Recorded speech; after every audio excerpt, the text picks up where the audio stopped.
जब मैंने अपनी माँ की अंतिम विदाई देखी, तो वो मंजर हमेशा के लिए मेरे ज़हन में छप गया था। सफ़ेद कफन में लिपटी, खामोश और शायद पहली बार शांत। उस दिन के बाद मैंने कई बार अपने पति से पूछा कि क्या मैं माँ का हक अदा कर पाई, मगर जवाब हमेशा अजीब से एहसास और खामोशी में मिलता था। मेरी कहानी उस दिन शुरू हुई जब शादी के तुरंत बाद मेरे पति की नौकरी दुबई में लग गई और मुझे पहली बार अपनी माँ की गोद से अलग होना पड़ा। शायद वही मेरी असली विदाई थी। माँ के साथ मेरा रिश्ता कुछ ऐसा था जैसे आत्मा का शरीर से। वो ना सिर्फ मेरी माँ बल्कि मेरी राजदार भी थी, मेरी सारी प्रार्थनाओं की पहरेदार और मेरी हर मुस्कुराहट के पीछे छुपी हुई साया थी। मैं बचपन से उनका हाथ पकड़कर सोती थी और शादी की पहली रात जब वो हाथ मेरे पास नहीं था तो मुझे नींद नहीं आई। दुबई जाकर जिंदगी का एक नया पन्ना खुला। नए घर की जिम्मेदारियां, पति का प्यार, एक अलग दुनिया। लेकिन सबके बीच में मैं माँ से बात करती थी। उनका पहला वाक्य होता, तुम कब आ रही हो? मैं पल भर को चुप हो जाती।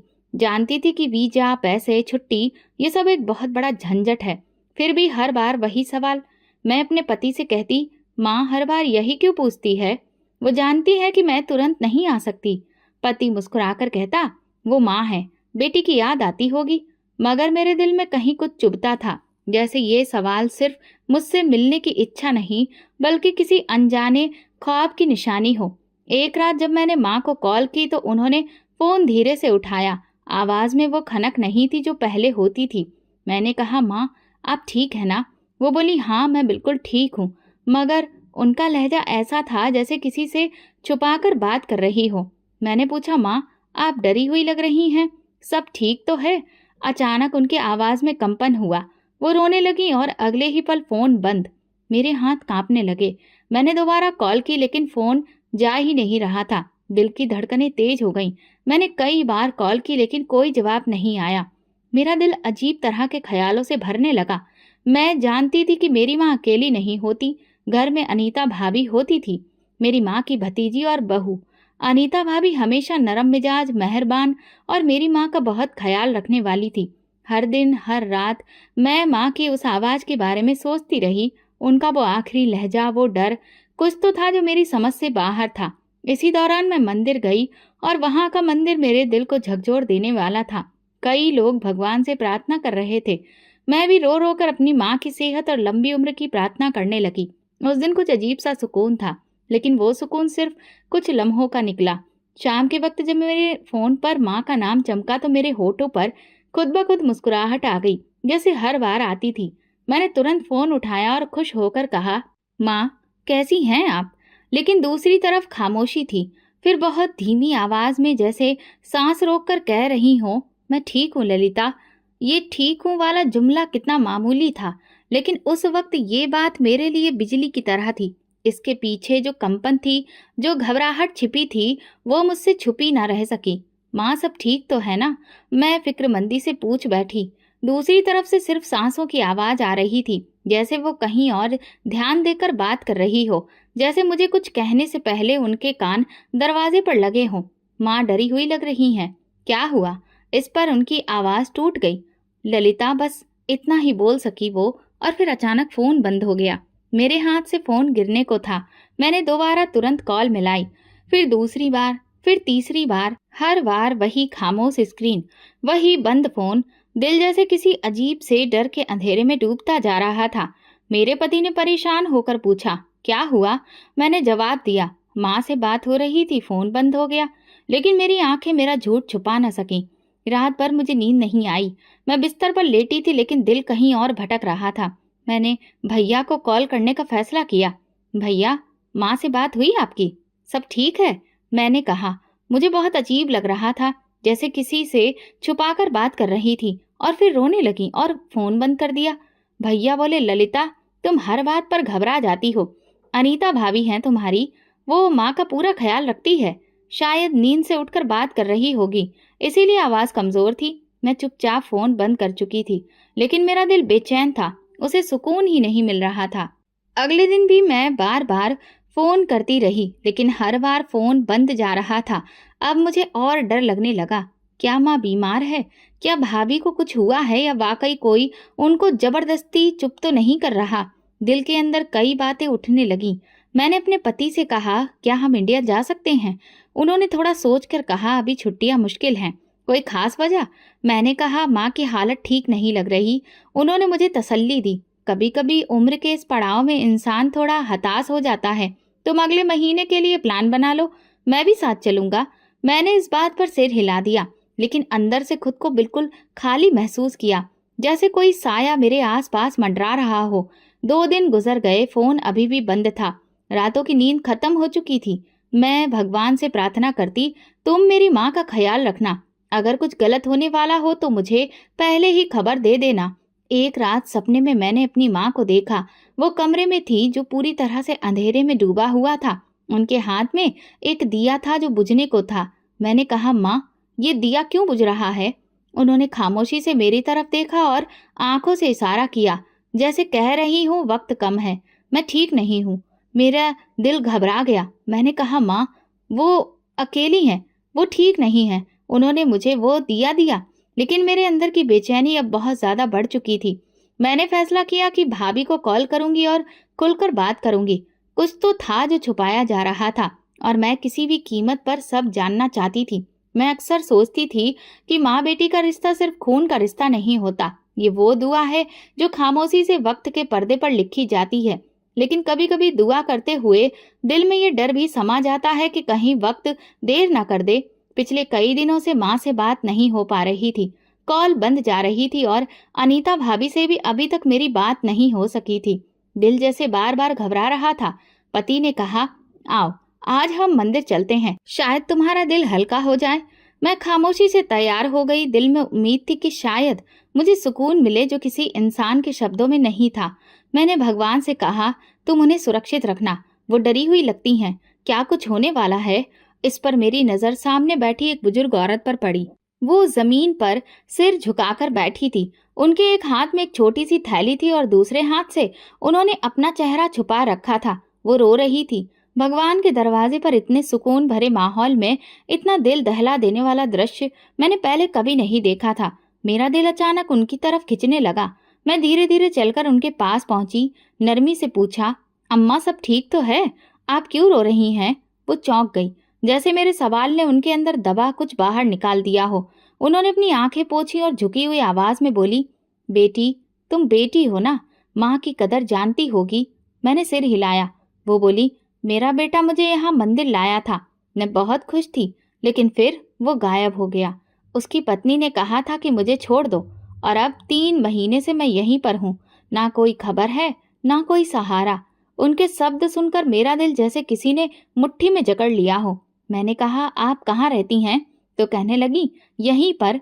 जब कोई कुछ खाने को दे देता है तो खा लेती हूँ, वरना भगवान की मर्जी समझकर मैं भूखी रह लेती हूँ। मैं उनके पास बैठ गई। उनकी झुर्रियों से भरी उंगलियां मेरे हाथ पर थीं। उनकी आंखों में वही कुछ था जो मैंने अपनी माँ की आंखों में देखा था। वही खौफ, वही बेमनी, वही बेबसी। अचानक मेरे मन में माँ का आखिरी फोन याद आ गया। मुझे लगा, तो ललिता, मुझे बचा लो, वो मुझे मार देगी। मैं अंदर से कांप उठी। क्या मेरी माँ भी सुरक्षित नहीं है? मेरी अनीता भाभी ऐसी नहीं हो सकती। लेकिन फिर वो खामोशी, वो खौफ, वो चुपचाप बातें करना, सब कुछ एक दूसरे से जुड़ता जा रहा था। मैंने अपने पर्स से कुछ पैसे निकाले और उन्हें नरमी के साथ उनके हाथ पर रख दिए। वो बहुत रोई, दुआएं देती रही। मैं बस उनका चेहरा देखती रही और दिल में अपनी माँ का चेहरा बार बार महसूस करती रही। ऐसा लग रहा था कि जैसे मेरी रूह किसी अंधेरे में भटक रही हो। क्या सच में मेरी माँ को भी किसी ने छोड़ दिया है, या वो छोड़े जाने के खौफ में है, या शायद वो मुझे कुछ कहना चाहती हैं लेकिन कह नहीं पा रही, या वो कहना ही नहीं चाहती ताकि मैं कहीं परेशान ना हो जाऊं। मेरे दिमाग में हजारों सवाल थे। कभी कभी हमें लगता है कि माँ की दुआओं से हम सुरक्षित रहते हैं, लेकिन जब माँ खुद किसी जुल्म के साए में हो तो फिर कौन माँ के लिए प्रार्थना करे? उसी रात मैंने फैसला किया कि अब अनीता भाभी से बात टालनी नहीं है।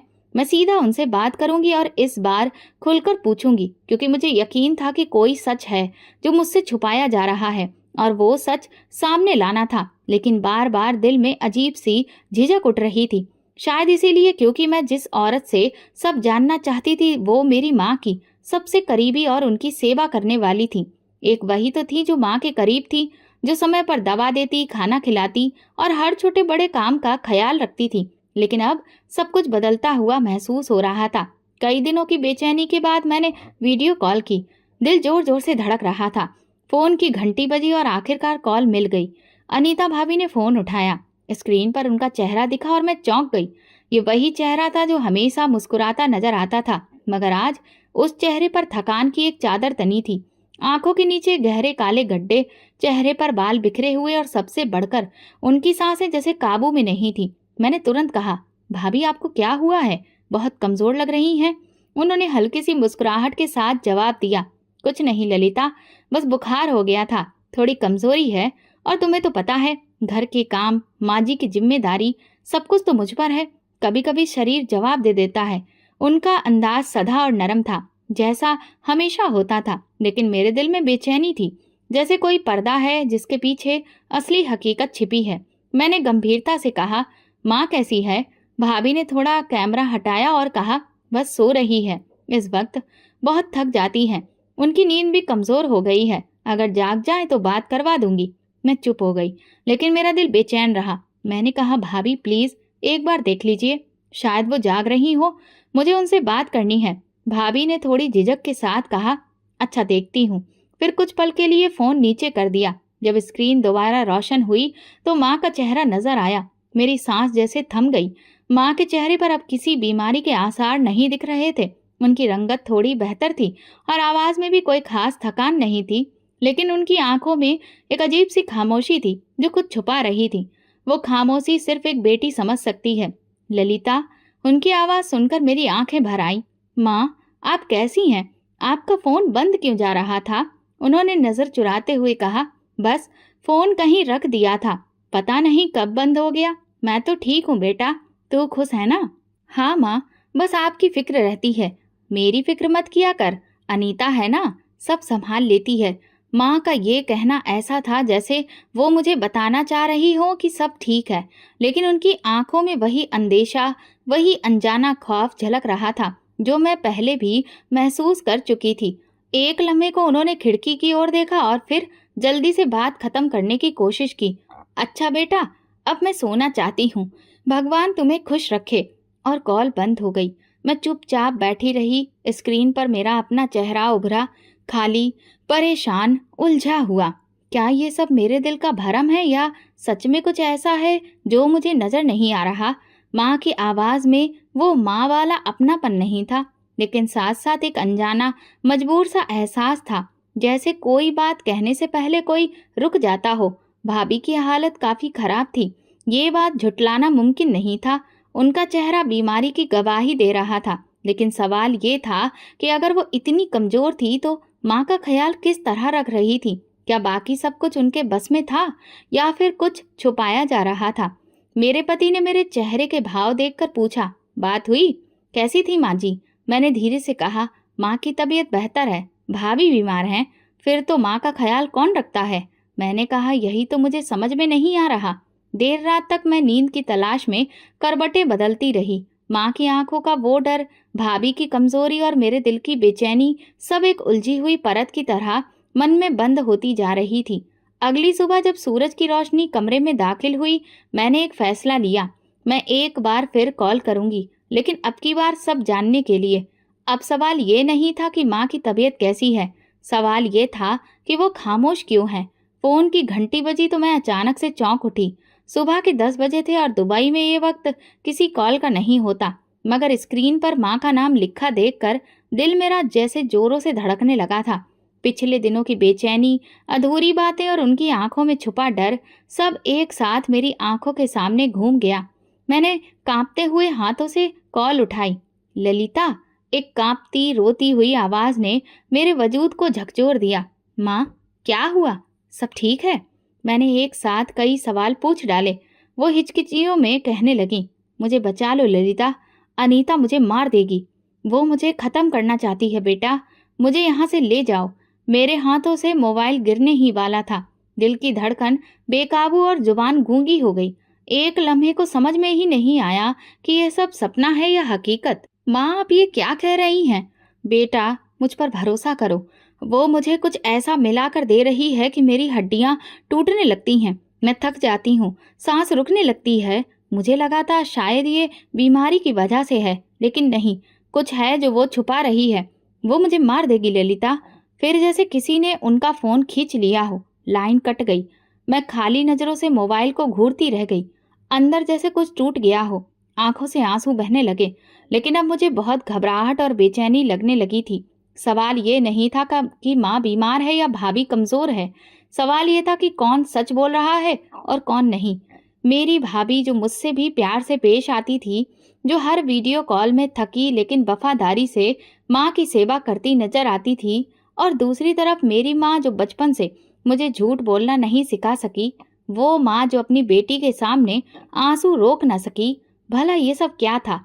मेरा मन अब एक कश्मकश में डूब गया। क्या माँ वाकई किसी वहम का शिकार हो गई है? बढ़ती उम्र, अकेलापन, मोहल्ले की बातें, या फिर भाभी के चेहरे पर छुपी वो बीमारी? क्या वो सिर्फ एक झूठा पर्दा थी, एक ऐसी चादर जो सच्चाई को छुपाए रखे? मैंने एक बार फिर कॉल की, लेकिन फोन बंद जा रहा था। मेरे पति ने मुझे रोते देखा तो करीब आकर पूछा, ललिता क्या हुआ? मैंने सारी बात हिचकियों में बता दी। उनका चेहरा गंभीर हो गया। क्या तुम्हें लगता है कि भाभी ऐसी हो सकती है? मैंने कहा, मैं कुछ नहीं कह सकती, बस माँ की आवाज में डर था, एक ऐसा डर जो कोई नाटक नहीं हो सकता। उन्होंने मेरा हाथ थाम कर कहा, अगर तुम्हें सुकून नहीं मिल रहा है तो तुम इस शक को मत दबाओ और सच्चाई को खोजने की कोशिश करो। मैं रात भर सोचती रही। पिछले हफ्तों के वे सारे पल, माँ की वो खामोश नजरें, अनीता भाभी की पीली पड़ी रंगत वीडियो कॉल में, और माँ का जल्दी से बात करके फोन काट देना, सब कुछ एक साथ तस्वीर बना रहा था। मैंने दोबारा अनीता भाभी को कॉल किया, लेकिन उनका फोन भी बंद जा रहा था। अब तो जैसे सारे दरवाजे बंद हो चुके थे। मैंने अपने भाई को इटली में फोन किया। भैया, आपकी माँ से कब बात हुई थी? वो बोले 4 दिन पहले। वो कह रही थी कि अनीता उनका ख्याल रखती हैं। क्या हुआ? मैंने माँ की सारी बातें उन्हें बताई। वो चुप हो गए, जैसे उन्हें यकीन नहीं आ रहा हो। ललिता, अनीता ऐसी नहीं है। शायद माँ कुछ सुनकर घबरा गई हो। मैंने कहा, हाँ हो सकता है, लेकिन वो डर जो उनकी आवाज में था, और वो कह रही थी कि अनीता उन्हें मार देगी, ये कोई ऐसे ही तो नहीं हो सकता। भैया, हम दोनों चुप हो गए। उस रात मैंने भगवान से प्रार्थना की कि वो मुझे सच्चाई दिखाए, जैसे अंधेरे में कोई दिया जला दे। मैं जानती थी कि माँ की बात पर आंख बंद करके यकीन कर लेना जज्बाती साबित होगा, और भाभी को पूरी तरह से मासूम मान लेना भी। ऐसा हो सकता है कि जानबूझकर सच को कभी दफना दिया गया हो, लेकिन अब ये सच्चाई कोरे शब्द नहीं थे। मुझे अभी और बहुत कुछ जानना था, क्योंकि अब माँ की फरियाद सिर्फ एक आवाज नहीं बल्कि मेरी आत्मा पर एक बोझ भी थी। मैंने कई दिन सिर्फ इंतजार में गुजार दिए कि कब अनीता भाभी का फोन ऑन हो और कब मैं उनसे बात कर सकूं। माँ की आखिरी कॉल की बातचीत मेरे कानों में गूंजती थी, मुझे बचा लो अनीता, मुझे मार देगी। इस बात ने मेरी नींद छीन ली थी। लेकिन इसके साथ साथ भाभी का थकान से निस्तेज चेहरा, उनकी उखड़ती सांसें और खुद को संभालने की कोशिश भी मेरे सामने थी। आखिरकार एक शाम अनीता भाभी की तरफ से कॉल आ गई। मैं बिना कुछ सोचे तुरंत कॉल उठा लिया। स्क्रीन पर वही चेहरा दिखा, पतला, कमजोर, लेकिन आंखों में सुकून था। ललिता कैसी हो? कई दिन से तुम्हारी कॉल नहीं आई, सब ठीक है? उनके लहजे में वही अपनापन था, वही नरमी, जैसे कि कुछ हुआ ही ना हो। मैंने कुछ पल सोचा, फिर कहा, भाभी, माँ की कॉल आई थी कुछ दिन पहले। वो बहुत परेशान लग रही थी, कह रही थी कि आप उनको नुकसान पहुंचाना चाहती हो। उनकी आंखें कुछ पलों के लिए फैल गईं, जैसे कि किसी ने थप्पड़ मारा हो। फिर वो झुक गईं और गहरी सांस लेते हुए बोली, ललिता, मैं समझती हूँ कि तुम क्यों परेशान हो, लेकिन मैं तुम्हें कसम देकर कहती हूँ कि मैंने माँ के साथ कभी बुरा सलूक नहीं किया। मैं खामोशी से देखती रही। वो अपने शब्दों को नरमी से लेकिन बड़ी सच्चाई से बयां कर रही थी। ललिता, तुम्हें तो पता है ना, मोहल्ले वाली औरतें कैसी होती हैं। रोज कुछ ना कुछ लेकर अम्मा के पास आती हैं और उनके कानों में डालती हैं। कभी कहती हैं कि तुम्हारी बहू देर से खाना देती है, कभी कहती हैं कि तुम्हारी बहू तो तुम्हारी बात ही नहीं मानती, और माँ, वो तो जरा सी बात पर परेशान हो जाती हैं, और फिर अब वो पहले की तरह साफ साफ सुन भी तो नहीं पाती हैं। आधी अधूरी बातें सुनती हैं और फिर मतलब भी कुछ और ही निकाल लेती हैं। मैं सोच में पड़ गई। अतीत की कई सारी बातें एक एक करके मेरे मन में उभरने लगीं। मुझे याद आया, बचपन में भी माँ कई बार मुझसे कहती थी, अनीता अब पहले जैसी नहीं रही, अब सिर्फ बहू है, मेरी भतीजी नहीं। और मैं हर बार उन्हें समझाती, माँ अब मोहल्ले वालों की बातों में मत आया करो। फिर कुछ दिन बाद वो खुद ही हंसती हुई कहती, ललिता तुम सच में सही कह रही थी, अनीता जैसी बहू हर किसी को नहीं मिलती। यही वो माँ थी जो जज्बातों में बहकर सुनी सुनाई बातों पर यकीन करने लगती थी। भाभी बोलती रही, ललिता मैं तो खुद ही बीमार हूँ, मेरे लिए रोज अम्मा को नहलाना, दवाई देना, खाना खिलाना, सब कुछ करना आसान नहीं है।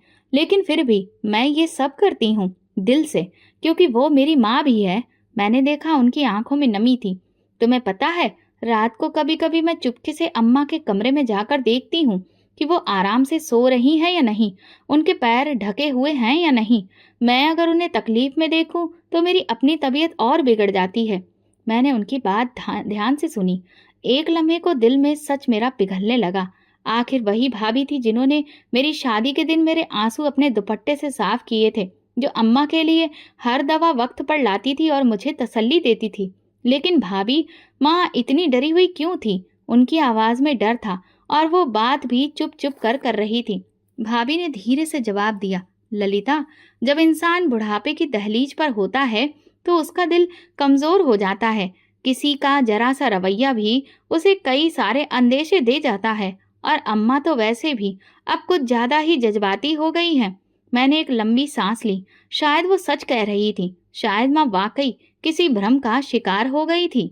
ललिता तुम इंडिया आ जाओ, सब कुछ देख लो, तुम्हारे दिल को सुकून मिल जाएगा। लेकिन मैं इतनी बड़ी बात पर इल्जाम सुनकर बहुत टूट गई हूँ। मैंने भाभी से कहा, मुझे माफ कर दो अगर मेरी बातों से आपको दुख हुआ हो। मैं बस बहुत परेशान थी। माँ की आवाज, उनका खौफ, ये सब बर्दाश्त करना मुश्किल था। वो हल्की मुस्कुराहट के साथ बोली, भला तुम उनकी बेटी हो तो फिक्र तो होगी ही। फिर कॉल बंद हो गई तो मेरे दिल से कुछ बोझ कम हुआ। एक पल को लगा शायद मैं बिना वजह ही खुद को मुसीबत में डाले हुए थी। माँ को गलतफहमी ही हुई है। शायद ये सब मोहल्ले वालों की बातों का असर था। मैंने माँ के लिए एक बार फिर से भगवान से प्रार्थना की कि उन्हें सुकून मिले और मुझे सच दिखाने के लिए शुक्रिया कहा। लेकिन ये सुकून ज्यादा देर ठहरने वाला नहीं था, क्योंकि कुछ सच खामोशी के पीछे छुपे होते हैं। और मैं सिर्फ एक बेटी थी जो उन चीजों को सुनने के लिए तैयार हो रही थी। भाभी से बात होने के बाद मैंने खुद को काफी हद तक संतुष्ट कर लिया था और अपने दिल को यकीन दिला दिया था कि माँ की बातें बुढ़ापे की नमी और मोहल्ले की चालाकियों की वजह से हैं। मैंने खुद को समझाया कि मैं जरूरत से ज्यादा ही सोच रही हूँ। कुछ दिन आराम से गुजरने लगे।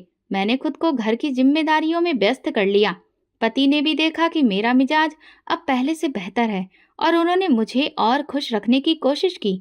लेकिन सच्चाई हमेशा एक कोने में छिपी रहती है और जब वो जाहिर होती है तो इंसान का सुकून, उसकी समझ सब बिखर जाता है। वो दोपहर बहुत आम सी लग रही थी। मैं किचन में सब्जी काट रही थी और रेडियो पर गाना बज रहा था। तभी फोन बजा और मेरी नजर स्क्रीन पर पड़ी। जैसे ही देखा माँ का फोन था, मेरा दिल धड़कने लगा। मैंने तुरंत कॉल रिसीव की। दूसरी तरफ सिर्फ सांसों की आवाज आ रही थी, गहरी, तेज और डरी हुई। फिर कपकपाती हुई आवाज में बोली, ललिता मुझे ले जाओ, अनीता मुझे जहर देना चाहती है। वो कहती है वक्त आ गया है। मेरे मुंह से चीख निकलते निकलते रह गई। मैं कांपते हुए बोली, माँ ये आप क्या कह रही हैं? आप कहाँ हैं? इससे पहले कि मैं कुछ और कहती, फोन बंद हो गया। मैं सांस लेना भूल गई। मेरी आंखें फटी की फटी रह गई थी और पैरों तले से जमीन खिसक गई थी। जहर, वक्त आ गया है, ये मैंने क्या शब्द सुने थे? मेरे अंदर तूफान उठ चुका था, लेकिन मुझे किसी कसमकश ने पकड़ रखा था। एक तरफ माँ की बेबस आवाज जो एक बार फिर से मुझसे फरियाद कर रही थी और दूसरी तरफ अनीता भाभी का सादा बेगुनाह चेहरा, उनकी बीमारी, उनकी सच्चाई से भरी आंखें, बार बार माँ की बातें मेरे दिमाग में गूंज रही थी। मैं बेड पर बैठ गई। फोन हाथ में पकड़ा था, बार बार नंबर मिलाती रही, लेकिन इस बार फिर वही कहानी, फोन बंद था। पति कमरे में दाखिल हुए तो मेरे चेहरे का पीलापन और आंखों की घबराहट देखकर वो चौंक गए। ललिता क्या हुआ? तुम फिर रो रही हो? मैंने धीरे से सारी बात दोहराई। वो भी पल भर को चुप हो गए। फिर मेरे पास बैठकर बोले, अब की बार अगर तुम्हारी माँ ने ये कहा है तो ये सिर्फ वहम नहीं हो सकता। शायद कोई बात है जो तुम्हें समझनी चाहिए। मैं बोली, लेकिन भाभी की हालत देखो, वो बीमार हैं। वो कह रही थी कि माँ रात को अगर करवट भी बदलें तो वो जाग जाती हैं। कुछ चाहिए तो नहीं, फिर माँ ऐसा क्यों कह रही हैं? पति का सवाल बिल्कुल सीधा था और उसके पीछे एक भारी सच छिपा था। मैंने सवाल का कोई जवाब नहीं दिया। शायद मेरे पास कोई जवाब था ही नहीं। शायद मैं जानबूझकर किसी नतीजे तक पहुंचने से घबरा रही थी। उसी रात मुझे नींद नहीं आई। बिस्तर पर लेटी हुई मैं छत घूरती रही, जैसे उस पर मेरे सवालों के जवाब लिखे हों। माँ के वो शब्द, अनीता मुझे जहर देना चाहती है। मेरे कानों में जहर की तरह ये शब्द घुल रहे थे। क्या वो खुद से ही कुछ उल्टा सीधा सोच रही हैं? कुछ गलत समझ बैठी हैं? क्या सच में अनीता भाभी ऐसी नहीं है? मैंने अपना सर झटका। ये बात सोचना भी गलत है। मैं भगवान से सुबह उठकर प्रार्थना करने लगी, तू मेरी माँ को बचा ले भगवान। मैं खुद को रोजमर्रा के कामों में व्यस्त रखने की कोशिश कर रही थी, लेकिन मेरा दिल टूट चुका था। मैं एक बार फिर से खुद को समझाने लगी कि शायद उनसे किसी ने कह दिया होगा कि आपको जो दवा दी जा रही है उसमें कुछ मिलाया गया है, या फिर दवा के स्वाद से उन्होंने कुछ और ही समझ लिया हो। मैंने खुद को समझाया, ललिता तुम ज्यादा ही जज्बाती हो रही हो। भगवान सब ठीक करेगा। 2 दिन गुजर गए, लेकिन माँ की आवाज मेरे दिल से नहीं निकली। मैंने कई बार फोन मिलाया, कई बार खुद को तसल्ली दी, भगवान से कई बार प्रार्थना की, शीशे के सामने खड़े होकर खुद को समझाया कि शायद ये सब वहम है, लेकिन दिल नहीं माना। हर वक्त मैं बेचैनी में डूबी रही, जिसका कोई मकसद नहीं था। और फिर एक वो सुबह आ गई जिसने मेरी जिंदगी को बदल कर रख दिया। वो मेरी सबसे अंधेरी सुबह साबित हुई। फोन बजा। इस बार स्क्रीन पर अनीता भाभी का नाम चमक रहा था। दिल की धड़कन तेज हुई। मैंने तुरंत कॉल उठाई। ललिता। उनकी आवाज में नमी, थकान और बहुत ही गंभीर वीरानी थी। अम्मा नहीं रही। एक लम्हे के लिए मेरी दुनिया थम गई। क्या? मैंने हिचक की आवाज में पूछा, जैसे सुने हुए शब्दों को पुख्ता कर रही हूँ। वो आज सुबह ही गहरी नींद में चली गई। ये शब्द मेरे अंदर एक तूफान ले आए। मैं कुछ बोल न सकी। बस एक चीज मेरे दिल से उठी जो मेरे गले से बाहर नहीं निकली। पति मेरे पास आए। मैंने उनकी तरफ देखा और बस इतना कहा, मुझे अब जाना है, अभी फौरन। उन्होंने मेरी हालत देखी, कोई सवाल नहीं किया, बस एक बात कही, तैयार हो जाओ, मैं टिकट करवाता हूँ। वो अगले कुछ घंटे जैसे सपने में गुजरे हों। मैंने सूटकेस बंद किया और बच्चों को पड़ोसन के पास छोड़ा। तुरंत ही फ्लाइट के लिए तैयार होकर मैं निकल पड़ी, अपने पति का हाथ थामकर। लेकिन मैं किसी और ही दुनिया में थी। माँ की आखिरी कॉल, उनका रोता लहजा, वो जहर वाली बात, और अब उनकी खामोश मौत। मुझे यकीन नहीं आ रहा था। इतनी जल्दी, इतनी खामोशी से। क्या सच में ये सब नॉर्मल था या फिर कुछ ऐसा छुपाया गया जो अभी सामने आना बाकी है? जब घर पहुंची तो दरवाजे पर भीड़ जमा थी। मेरा भाई भी इटली से आ चुका था। उनके चेहरे पर थकान और गम दिख रहा था। अनीता भाभी एक तरफ बैठकर रो रही थी। उनकी आंखें लाल थीं, चेहरा निडाल, और हाथों में माँ की चादर थी। मैं अंदर दाखिल हुई तो माँ की अर्थी सफेद कफन में लिपटी, खामोश, बिना किसी हरकत के सामने रखी थी। मेरे कदम लड़खड़ा गए। क्या ये वही माँ थी जो 2 दिन पहले जिंदगी की भीख मांग रही थी, जो चाहती थी कि मैं उन्हें ले जाऊं, जो डरी हुई थी, सहमी हुई थी, और आज बिल्कुल खामोश, जैसे जिंदगी भर की मुश्किलें उनकी सांसों के साथ ही दफन हो गई हों। मैं उनके पास गई, अपने हाथों से उनके चेहरे को छुआ, जो बिल्कुल सुकून में डूबा था, लेकिन एक अजीब सा खालीपन था, जैसे कोई अपनी खामोशी में चीख रहा हो। अनीता भाभी पास आई। उनकी हिचकियां बंध चुकी थीं। वो माँ के हाथों को छू रही थी, उनका चेहरा सहला रही थी, बार बार कह रही थी, अम्मा उठ जाओ, मुझे माफ कर दो। उनके शब्द सुनकर दिल में एक बार फिर से खाली सी हूक उठी। माफी किस बात की? क्यों बार बार उनके शब्दों में माफी का रंग था? मैंने खामोशी से भाई की तरफ देखा। उनके चेहरे पर भी उलझन दिख रही थी। वो भी अनीता भाभी के इस रवैये को ध्यान से देख रहे थे। फिर मन को संभालते हुए अंतिम संस्कार की तैयारी शुरू हो गई थी। घर में चारों तरफ रोते हुए चेहरे थे। कफन में लिपटी हुई माँ खामोश थी। भाई ने मुझ पर निगाह डाली और सर झुकाकर कहा, ललिता, माँ के अंतिम संस्कार का वक्त हो गया है, हमें अर्थी को ले जाना होगा। मैं गर्दन झुकाए थी, जैसे सोच में गुम थी, लेकिन दिल में एक अजीब सी जकड़न महसूस हुई। दिल कह रहा था कि कुछ बाकी है, कोई बात, कोई इशारा, कोई राज अभी भी दबा है। अचानक मेरे कंधे पर किसी का हाथ पड़ा। मैं मुड़ी तो एक ठीक ठाक उम्र की औरत, जिनकी आंखों में नमी और चेहरे पर शराफत थी, खड़ी थी। मैं उन्हें पहचान नहीं पाई। वो आगे बढ़ी और नरमी से बोली, बेटी, मैं तुम्हारी माँ की पुरानी सहेली हूँ। हमने बचपन साथ में गुजारा है। मैंने अपना सिर हिलाया, लेकिन उनके चेहरे पर संजीदगी की लहर थी जो मुझे परेशान कर गई। वो झुककर बोली, 2 दिन पहले जब मैं तुम्हारी माँ से मिलने आई थी, उन्होंने मेरा हाथ थाम कर बहुत खामोशी से एक बात कही। क्या? मैंने तुरंत पूछा। मेरा दिल धड़कने लगा। अगर ललिता आए तो उसे मेरा एक संदेश देना। मेरे अंतिम संस्कार से पहले एक बार मेरा कफन उठाकर देख लेना, बस एक बार। वो सच्चाई जान जाएगी। मेरे वजूद में जैसे बिजली दौड़ गई। कफन उठाकर देख लेना? हाँ बेटी, तुम्हारी माँ बहुत परेशान थी। उनकी आंखों में कुछ कहने की ख्वाहिश थी, लेकिन शायद उन्हें वक्त ने इतनी मोहलत ही नहीं दी। मैं कुछ पल चुप रही। वो शब्द मेरे गले में अटकने लगे। अब माँ की वो फरियाद फिर से मेरे कानों में गूंजने लगी। ललिता, मुझे ले जाओ। अनीता मुझे जहर देना चाहती है। तभी भाई की आवाज आई, ललिता, हमें जाना है। क्या हुआ? मैंने खुद को संभालते हुए धीरे से कहा, भैया, मुझे माँ का कफन खोलना है। पूरा कमरा जैसे कुछ पल के लिए पत्थर हो गया। भाई ने हैरत से पूछा, ये क्या बात है? मैंने उनकी तरफ देखा और कहा, माँ ने अपनी सहेली के जरिए मुझे संदेश भेजा है। वो चाहती थी कि मैं कुछ देखूं, कुछ जानूं जो शायद उनकी जुबान ना कह सकी। ललिता, ऐसे वक्त में? भाई हैरान थे। मैं अपनी सफाई दे ही रही थी कि अनीता भाभी आगे बढ़ी। चेहरे पर हैरत और उलझन की मिली-जुली हालत थी। वो कहने लगी, ये सब ठीक नहीं। अम्मा बहुत अच्छी थी। कफन खोलकर उनकी इज्जत को नीलाम न करो। मैं उन भाभी की तरफ देखने लगी। उनकी आंखें भर आई थीं। चेहरे पर बेचैनी थी, कुछ ऐसा जो पहले नजर नहीं आया था। मैं खामोशी से उनके पास गई। नरमी से कहा, भाभी, ये मेरा अधिकार है। मैं अपनी माँ के कहने पर ही ऐसा कर रही हूँ। अगर कुछ नहीं हुआ है तो हम सब सुकून से उनका अंतिम संस्कार कर देंगे। वो पीछे हट गईं, लेकिन उनके होंठ कांपने लगे, जैसे अंदर कुछ चल रहा हो, कोई तूफान दबाया जा रहा हो।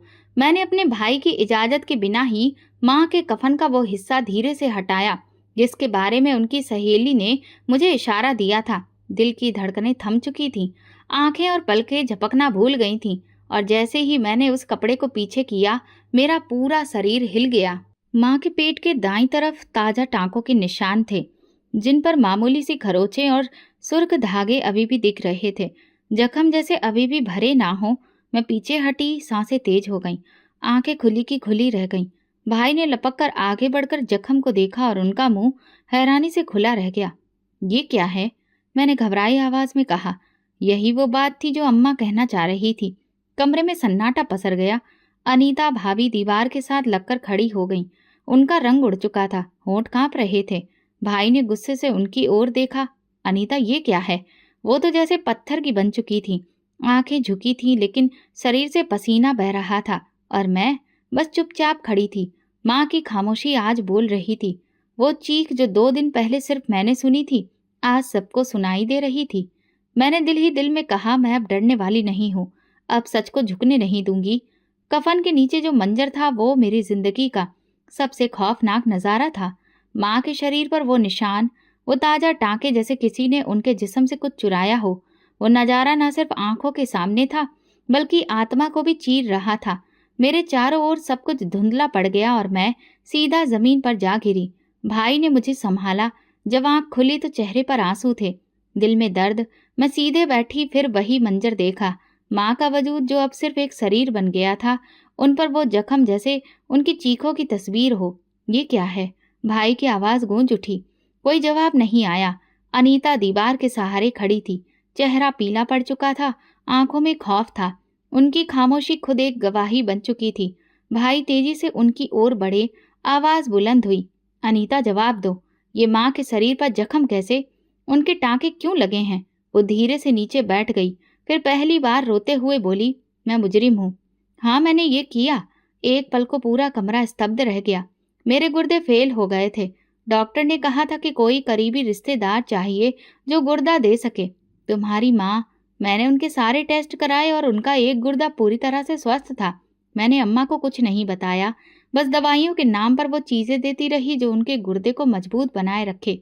वो मुझे अपनी बेटी समझती थी। भाई दहाड़ उठे, तुमने उन्हें धोखा दिया। माँ जैसे रिश्ते को, उनके भरोसे को, उनके प्यार को तुमने रौंद डाला। अनीता की हिचकियां फूट पड़ी। मेरी जिंदगी बच सकती थी, सिर्फ वही एक उम्मीद थी और मैं कमजोर पड़ गई। डॉक्टर ने जब कहा कि माँ के गुर्दे से मेरी जान बच सकती है तो मैंने उन्हें चुपचाप अस्पताल ले जाकर ऑपरेशन करवा लिया। मैं आगे बढ़ गई। अम्मा ने मुझे बेटी की तरह अपनाया और मैंने उनके जिस्म से उनकी सांसें चुरा ली। मैं नहीं चाहती थी कि ऐसा हो, पर मैं मजबूर थी। मुझे लगा कि बस एक गुर्दा और मेरी जिंदगी बच जाएगी। मैं शर्मिंदा हूँ ललिता, बहुत शर्मिंदा हूँ। मैंने माँ का चेहरा देखा जो अभी भी उतना ही सुकून भरा था जैसे सब जानकर भी सब माफ कर चुकी हूँ।